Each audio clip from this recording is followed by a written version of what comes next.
வணக்கம். Welcome to the Shine Your Max by Shine Your Mind channel. இந்த சேனலோட intention என்னன்னு நான் நிறைய வாட்டி சொல்லியிருக்கேன். உங்களுடைய வாழ்க்கையை உங்களுக்கு பிடிச்ச மாதிரி மாற்றி அமைச்சுக்க முடியும். எப்படின்னா, உங்களுடைய மனதை மாற்றி அமைப்பதன் மூலமாக. அது உங்களுக்கு பிடிச்ச ஏரியாவில் உங்கள் மனதை மாற்றி அமைத்து அதன் மூலம் உங்கள் வாழ்க்கையை ஜொலிக்க வைக்க முடியும் அப்படின்றது தான் இதனோட கான்செப்ட்.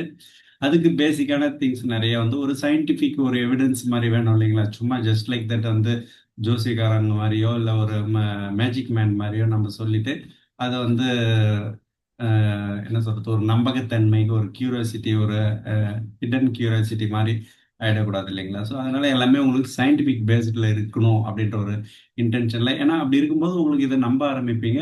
ஃபாலோ பண்ணணுன்றது தான். நம்புறது நம்பாததுன்றது செகண்டரி திங். பட் ஃபாலோ பண்றதுக்கு ஹேவ் சம் எவிடன்ஸ் அப்படின்ற மாதிரியான இன்டென்ஷன்ல தான் நம்ம வந்து பிரெயின் பற்றிய தகவல்கள். ஏன்னா பிரெயினுக்குள்ள என்னென்ன விஷயம்லாம் இருக்கு, அது என்னென்ன மாதிரியான ரோல் பண்ணுது, அதுக்குள்ள என்ன ஆச்சரியங்கள்லாம் இருக்கு, பிரெயின் வந்து என்னென்ன ஃபங்க்ஷனை பேசிக்கா செய்யுது, மென்டலி பிசிக்கலி எப்படி கனெக்ட் பண்ணுது, நம்மளோட பிரபஞ்ச சக்தியும் உடல் சக்தியும் எப்படி கனெக்ட் பண்ணி வேலை செய்யுது, உள்ளுக்குள்ள இருக்கிற உலகத்தையும் வெளியே இருக்கிற உலகத்துக்கும் எப்படி வந்து மேனேஜ் பண்ணி பிரெயின் வந்து ஃபங்க்ஷன் பண்ணுது, வெளியே நடக்கிற விஷயங்களுக்கு தகுந்த மாதிரி உணர்வுகளை உள்ள எப்படி சேனலைஸ் பண்ணுது அப்படின்ற விஷயங்கள் எல்லாம் வந்து தெரிஞ்சுக்கினா ஒரு ஒரு சயின்டிபிக் பேஸ்ல நம்ம அதுக்கு தகுந்த மாதிரி, ஓ இதெல்லாம் வந்து ஜஸ்ட் லைக் தட் நடக்கிறதுல பொழுது யாரும் எவரும் நடத்துறதுல பொழுது நம்மளுடைய உணர்வுகளுக்கு வந்து மற்றவங்க கிட்ட சாவி கிடையாது, நமக்குள்ளதான் இருக்குது அந்த சாவி. ஸோ அந்த சாவியை வச்சு நாம வந்து நம்மளை டீல் பண்ணும்போது நம்மளை நமக்கு பிடிச்ச மாதிரி நம்ம வாழ்க்கையை மாத்திக்கலாம் அப்படின்ற ஒரு கான்செப்ட் தான். அதுக்கப்புறம் வந்து ஹார்மோனல் ஃபங்க்ஷன்ஸ் பத்தி பார்த்துட்டு வந்துட்டு இருக்கோம். ஹார்மோனல் ஃபங்க்ஷன்ஸ் என்ன ரீசன்னா, நம்ம நமக்குள்ள இருக்கிற ஒரு சின்ன சின்ன சின்ன எமோஷன்ஸ், சின்ன சின்ன அதாவது ஒரு சின்ன அசைவு. நான் இப்போ இப்படி பேசுறேன்ல, அதே எக்ஸாஜரேட் பண்ணி பேசுறேன், ஒரு எந்தூசியாஸ்டிக்கா பேசுறேன், ஒரு ஹாப்பினஸா ஹை லெவல் ஹாப்பினஸா பேசுறேன். இந்த அளவீடு லேயர் லேயர் லேயர் லேயரா நம்ம ஒரு உணர்வுல வெளிப்படுத்துறோம். உணர்வுகளை வந்து மற்றவங்க கிட்ட இருந்து வாங்குறோம் இல்லைங்களா? ஸோ அந்த ஒவ்வொரு லேயருக்குமே ஒரு ஒரு ஹார்மோன் செயல்படுது. ஃபார் எக்ஸாம்பிள், அட்ரினலின் அப்படின்னா வந்து ஹை லெவல் அதிர்ச்சி, ஹை லெவல் பதற்றம், ஹை லெவல் ஒரு மாதிரி சிம்பத்தட்டிக் நர்வஸ் சிஸ்டம் வந்து ஹை பிச்சில் இருக்கும். ஸோ அது வந்து அட்ரினலின். கார்டிசோல் அப்படின்னும் போது அதுக்கு அடுத்த கட்ட லெவலில் வந்து அதுவும் ஹை ப்ரெஷர் கேம் தான். பட் ஒரு கன்சிஸ்டண்டா அதே பண்ணிட்டு இருக்கும்போது உடல் ஃபுல்லாவே ரப்சர் ஆயிடும். அதுக்கப்புறம் வந்து நார் அட்ரினலின் இந்த மாதிரி இது எல்லாமே வந்து பாத்தீங்கன்னா ஸ்ட்ரெஸ் ஹார்மோன்னு சொல்லலாமே ஒழிய, பட் அதிகமானாதான் ஸ்ட்ரெஸ் ஹார்மோன். அது கம்மியாச்சுன்னா அது என்ன பண்ணணும்னா, நம்மள ஆக்டிவா ஒரு விழிப்புணர்வோட ஒரு ஒரு ஒரு எச்சரிக்கை உணர்வோட ஒரு ஃபோக்கஸ்டோட வச்சுக்கிறதுக்காக தான் அது ஒரு வேலி மாதிரி நமக்கு செயல்படுது. கரண்ட் வேலி மாதிரி வச்சுக்கோங்களேன். அதை டச் பண்ணி அண்டாட போகணும்னு நினைக்கிறீங்கன்னும் போது அது வந்து ஓவர் ஃப்ளோ ஆகுது. அது அது உடம்புக்கு பாதிப்பாகுது. ஸோ அது சமநிலையிலே கரெக்டாக சீரழிச்சும்போது நமக்கு கம்ஃபர்டபுளாக நமக்கு பிடிச்ச மாதிரி வாழ்க்கையை நம்ம வாழ முடியும். அதே மாதிரி ஹார்மோன் குறைஞ்சாலும் பிரச்சனை வரும். ஸோ பாதுகாப்பற்ற ஒரு வேலி இல்லாத ஒரு நிலம் வந்து அஹ், என்ன ஒரு எப்படி சொல்றது, இம்யூனிட்டி எல்லாம் வந்து கம்மியாச்சுனாக்கா எந்த நோயை வந்து ஈஸியாக தாக்கும் இல்லையா? அது ஒரு ப்ரொடெக்ஷன் மாதிரி தானே. இம்யூனிட்டினாலே இது ஒரு நம்மளை தற்காத்துக்கிறதுக்கான ஒரு பவர் தானே. ஸோ அந்த பவர் குறையும் போது நமக்கு என்னென்னலாம் பிரச்சனை வரும், சோர்வு, மனசோர்வு, சோம்பல், மந்தமான சூழ்நிலை, மைண்ட் வேலை செய்யாது, இந்த மாதிரிலாம் வரல. ஸோ அதனால இந்த ஸ்ட்ரெஸ் ஹார்மோனா இருந்தாலுமே கூட அதை வந்து கரெக்டான சமநிலையில வச்சு மெயின்டைன் பண்ணும்போது நாம் அதில் டிரைவ் பண்ணலாம். அதே மாதிரி தான் ஹாப்பி ஹார்மோன்ஸும். ஹாப்பி ஹார்மோன்ஸ் வந்து அதிக அளவு போனாலும் அது ஒரு மாதிரியான, எந்நேரமும் இப்போ வாயை ஓப்பன் பண்ணினே சிரிச்சுட்டே இருந்தால் பைத்தியக்காரன் சொல்லுவாங்க இல்லையா? ஸோ அந்த மாதிரி அஹ், என்ன சொல்றது, சாரி, நான் தவறா வார்த்தையை உபயோகப்படுத்திருக்கேன். அது ஒரு ஒரு பிலாசபியா வந்து ஃப்ளோல வந்துடுது. ஹாப்பி ஹார்மோன்ஸ் வந்து எப்பயுமே, ஃபார் எக்ஸாம்பிள் டோபமைன் வந்து கண்டினியூஸா அதனோட வேலையை தான் பண்ணும். ஆனா அதை சரியான ஆங்கிள் உபயோகப்படுத்துறோமா, கரெக்டான ஒரு 4 பேருக்கு உதவுனா நமக்கு ஒரு போதை மாதிரி டோபமைன் வருதுன்னா, அது அப்படியே அது பழக்கமாவே ஆகி பேட்டர்ன் ஆயிட்டு அதனால நூற்றுக்கணக்கான பேர் பலன் பெறுவாங்க. இல்ல ஒரு பிசினஸ்ல ஒரு டார்கெட் அச்சீவ் பண்றோம், ஒரு இந்த இந்த தொழிலை பண்ணி நான் இந்த வருஷத்துக்குள்ள சாதிக்கணும் அப்படின்னும் போது அதுல ஒரு டோபமைன் சுரக்குது. உங்களுக்கு அதுக்கு ஒரு அடிக்ட் ஆன மாதிரி ஆயிட்டீங்கன்னா மேல மேல உயர்ந்துகிட்டே போவாங்க, பெரிய மல்டி மில்லியனரா ஆவீங்க.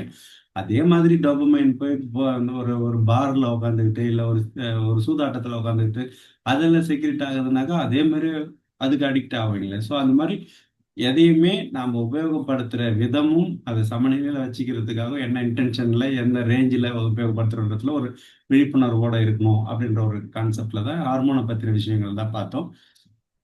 அதுல வந்து பெண்களுக்கு, ஏன்னா எல்லாருமே என்ற மனிதர்கள் தான். எல்லாருக்குமே சோல் இருக்கு, எல்லாருக்குமே உடல், ரத்தம், உறுப்புகள் எல்லாம் இருக்கு. பட் இறைவன் படைப்புல வந்து ஆண் பெண், ஆண் ஒரு ஏர்னிங், ஒரு குடும்பத்தை பாதுகாக்கிற ஒரு தலைவன் அந்த மாதிரி இருந்தாலும், பெண்கள் வந்து இப்போ குடும்பத்தை உருவாக்குற, இந்த உலகத்தையே உருவாக்குற ஒரு ஆதி மூலமா அவங்கள ஆண்ட இறைவன் இயற்கையாக இந்த மாதிரி படைச்சிருக்கு. ஸோ பெண்களுக்கு அப்படின்னு பார்க்கும்போது ஸ்பெசிஃபிக்காக ஈஸ்ட்ரோஜன் வந்து மாதவிடாய் சுழற்சியிலையும் அவங்களோட மென்டல் அப்நார்மலிட்டி இருக்கும் இல்லையா, அந்த மாதவிடாய் சுழற்சி அப்போ. ஸோ அந்த மாதிரியான விஷயங்களுக்கும் அவங்களோட உடல் பளபளப்பு, ஜென்ஸ் வந்து லேடிஸ் வந்து கம்பேரிட்டிவ்லி ஜென்ஸ் காட்டிலும் வந்து ஒரு மாதிரி ஷைனிங்காக இருப்பாங்க சம்டைம் அந்த ஏஜிங் பீரியட்லலாம் வந்து. ஸோ அந்த பளபளப்புக்கும் காரணமான ஈஸ்ட்ரோஜன் ஹார்மோன் பற்றி நம்ம ஏற்கனவே பார்த்துருக்கோம். அதுக்கடுத்து ப்ரொஜெஸ்ட்ரான் ஹார்மோன், மாதவிடாய் சுழற்சிக்கு அப்புறம் ப்ரொஜெஸ்ட்ரான் ஹார்மோன் பார்த்தா அதில் கருப்பை வளர்றது, அந்த கரு வந்து ஸ்ட்ராங்காக நிற்கணும். கருவுக்குள்ளனாக்கா அந்த கருப்பை வந்து ஸ்ட்ராங்காக இருக்கணும். அந்த கர்ப்பப்பை சம்பந்தமான விஷயங்களுக்கு முக்கியத்துவம் கொடுக்குற ப்ரொஜெஸ்ட்ரான் ஹார்மோன் பற்றி பார்த்தோம். அதுக்கப்புறம் டெஸ்டோஸ்டிரான் பார்த்துருக்கோம். அதில் வந்து முக்கால்வாசி 75% வந்து ஜென்ஸில் வந்து ரோல் பண்ணதுனாலும், ஈவன் தோ ஃபீமேலுக்குமே வந்து டெஸ்டோஸ்டிரான் இருக்கிறது வந்து ஒரு அவங்களோட ஒரு கட் ஃபீலிங், ஒரு ஒரு ஒரு தைரியத்தை வந்து ஒரு ஒரு ஆளுமை திறனை வந்து உருவாக்குறதுக்கு டெஸ்டோஸ்டிரான் வந்து அஃப்கோர்ஸ் செக்ஷுவல் பிஹேவியர்ஸுக்கு எல்லாத்துக்குமே வந்து டெஸ்டோஸ்டிரான் வந்து ரொம்ப இம்பார்ட்டண்டாக ரோல் பண்ணுதுன்னு பார்த்துருந்தோம். அதுக்கடுத்தது வந்து ஆண் பெண் எப்படி பிறக்குது, எக்ஸ் வந்து பெண்களுக்கு, ஒய்னா ஜென்ஸுக்கு, அந்த ஒய் பெண்களுக்கு வந்தால் உடல் உருவாப்ப பெண்களுக்கு வந்தால் மட்டும்தான் ஆண் குழந்தை பிறக்கும். அதர்வைஸ் அந்த ஒய்ல எக்ஸ் மட்டும் ஆண்களுக்கு விந்து மூலயமா வந்து பெண்களுக்கு வரும்போது பெண் குழந்தை தான் பிறக்கும். அந்த கான்செப்டை பற்றிலாம் பார்த்தோம். ஸோ அதுக்கு அடுத்த கான்செப்ட் என்ன வரும்னாக்கா, குழந்தை பேர். குழந்தை பெற்று பெற்றதுக்கு அப்புறம் அந்த பெண்ணானவங்க வாழ்நாளில் முதல் முறையாக குழந்தைக்கு தாய்மார்கள் வந்து பால் கொடுக்கும்போது ஒரு ஒரு விதமான உணர்வு, அது வந்து என்ன சொல்றது, ஒரு வித்தியாசமான ஒரு என்ஜாய் பண்ணுற மாதிரி இருக்கும். அது ஒரு மாதிரி உணர்வு அது அனுபவிப்பாங்க. அந்த உணர்வுக்கு வந்து பொறுப்பேற்றுக்கிற ப்ரொலாக்டின் ஹார்மோன், அதை பற்றி தான் இந்த வீடியோவில் பார்க்க போகிறோம். வாங்க பார்க்கலாம். தாய்மையின் அன்பு ஹார்மோன், குழந்தையை பாலூட்டும் பொழுது உருவாகும் அன்பின் ஹார்மோன். புரொலக்டின் நம் உடலில் எப்படி வேலை செய்கிறது? புரொலக்டின் பெண்களின் உடலில் பால் உற்பத்திக்காக வேலை செய்து புரொலக்டின் தாய்ப்பால் உற்பத்தியை தூண்டுகிறது. பாசமான பிணைப்புக்கு தாய்மையின் உணர்வையும் அதிகரிக்கிறது.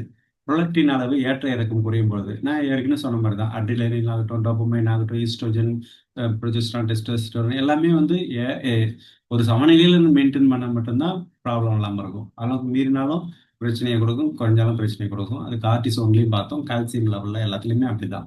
ஸோ இதுலேயுமே அது மாதிரி தான். அந்த புரொலாக்டின் அளவு குறையும் பொழுது மன அழுத்தம், அளவு மாற்றம் மன அழுத்தத்தை ஏற்படுத்துகிறது. குறைவான தூக்கம், தூக்கம் போதாமை ஏற்படும். மன உறுதி பாதிக்கப்படும். ஏன்னா அந்த குழந்தை பிறப்புலாம் மன உறுதியெல்லாம் வந்து பாதிக்கப்பட்டுச்சுன்னா அது அவங்களுக்கு ஒரு பனிஷ்மெண்ட் மாதிரி ஆயிடும். ஸோ உங்க ஹார்மோன் சமநிலைக்கு மனப்பயிற்சிகள் ரொம்ப முக்கியமா தேவைப்படுது. எமோஷனல் ஃப்ரீடம் டெக்னிக்னு சொல்லி இஎஃப்டின்னு சொல்லுவாங்க. இது வந்து இன்டர்னல் டெப்தா கொடுக்கக்கூடிய ஒரு சின்ன பயிற்சி. அது வந்து ஒரு ப்ராப்பராக கொடுக்கணும். நம்ம வந்து ஜஸ்ட் லைக் தட் இது பண்ண முடியாது. ஒரு ஸ்கிரிப்ட் மாதிரி இது பண்ணி உங்களுக்கு தற்போதைய லெவலில் என்ன பிரச்சனைகள் இருக்குது அதை அடையாளப்படுத்தி அதை அக்செப்ட் பண்ணிக்கணும். அக்செப்ட் பண்ணிக்கிட்டு அதுக்கப்புறம் வந்து அதுக்கான சொல்யூஷனை ஃபைண்ட் அவுட் பண்ணி நாமளே வந்து okay, I accept this, I love my self, I I I will achieve, I want to freedom, peaceful. So அந்த மாதிரி நம்ம ஒரு அஃபர்மேஷன் மாதிரி ஸ்கிரிப்ட் ரெடி பண்ணிக்கிட்டு நம்ம வந்து ஒரு இந்த 8 விதமான புள்ளிகளை வந்து டச் பண்ணி நம்ம வந்து அதை பயிற்சி கொடுக்கணும். ஒருத்தவங்க வந்து ஆங்கரிங் பண்ணுவாங்க, அதை ஃபாலோ பண்ணணும். ஸோ அதுதான் வந்து எமோஷனல் ஃப்ரீடம் டெக்னிக். இதெல்லாம் வந்து நம்ம ஃபியூச்சரில் வந்து ஒரு ஒர்க் ஷாப் மாதிரி பண்ணுற மாதிரி சூழ்நிலை இருக்கும்போது அதை வந்து நீங்கள் கற்றுப்பீங்க. So emotional freedom technique EFT பண்ணும்போது மன அமைதி மற்றும் சமநிலை மேம்பாடு கிடைக்கும். தியானம் மன அமைதிக்கான பயிற்சியாக பார்க்கப்படுது. அது எல்லாத்துக்குமே. ஸோ குழந்தைகளுடன் நேரம் பாசப்பிணைப்பை வளர்க்கும். ஸோ குழந்தைகளோட டைம் ஸ்பெண்ட் பண்ணும்போது உங்களுக்கான ஹார்மோன் வந்து சுரக்கிறதுக்கான ஆப்ஷன்ஸ் வந்து பாசப்பிணைப்பை உருவாக்கும். குழந்தைகளோட அன்புடன் தொடர்பு கொள்ளணும். நெகிழ்ச்சியான நேரம் மன அழுத்தத்தை குறைக்கும். ஹார்மோன் சமநிலை மேம்படுத்தும். ஸோ தூக்கம் வந்து ஹார்மோன் சமநிலைக்கு ரொம்ப அடிப்படையாக அமையுது. சரியான தூக்கம் எல்லா விதமான ஹார்மோன்களுமே நல்ல விதமா இயங்குறதுக்கான ஒரு ஆப்ஷன் வந்து not less than 7 to 8 hours தூங்கும்போது கிடைக்கும். ஸோ மன ஆரோக்கியம், உடல் ஆரோக்கியம் மேம்படும். உடலும் மனமும் ஒத்துழைச்சா அன்பும் ஒரு நிம்மதியும் ஆழமா கிடைக்கும். ஸோ புரொலக்டின் ஹார்மோனை சீராக சிந்தித்து வாழ்க வளமுடன். அடுத்த வீடியோவை சந்திப்போம். அடுத்த ஹார்மோன் தகவலோட சந்திக்கிறேன். நன்றி.